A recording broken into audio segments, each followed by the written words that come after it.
国海警14607、14509，以使出我方限制水域。海巡伫东引乌丘拢掌控到中国海警船进入限制水域，需实施赶走。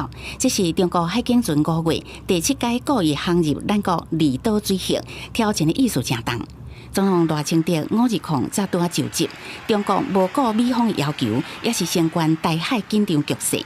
共军东部战区以电解台独的名义宣布23、24伫台湾周围展开联合利剑2024 A 军演。中国海警是伫乌丘甲东引附近海域进行执法演练，威吓台湾。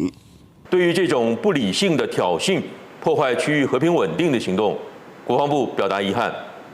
国军已经依照经常战备时期突发状况处置规定，检派海空以及地面兵力应对。很遗憾看到中国单边的军事挑衅行为，威胁台湾的民主自由跟区域的和平稳定现况。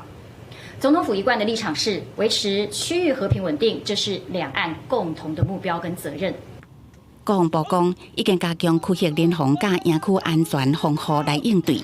航港局是表示，会适时发布航船报告，维护航行安全。哪位陈玉珍认为，共军行动就是象征赖总统的就职演讲。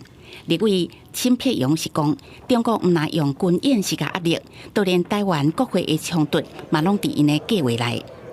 我们看到今天的这个发布这个联合军演里头，实际上有比较强调的一点是说，对给外部势力看，所以外部势力当然就是美国哈，中美这个过程中的美国了哈，给美国政府看。从2月一直到现在的作为，不管是他们的法律权限的一个扩张，金门的一个事件，然后一直到他散播假消息，还有一直到现在就是国会的一个抗争，其实都是在中国的算盘里面。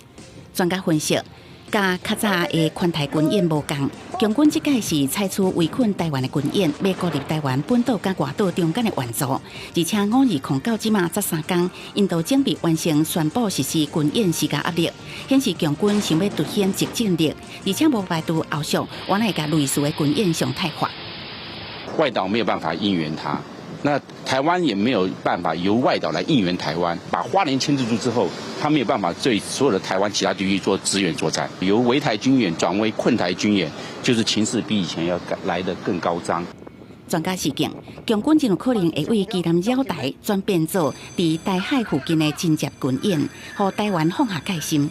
咱爱更加注意，共军未来可能会采取由演转战这种快速打击的方式，快速夺台。记者综合报道。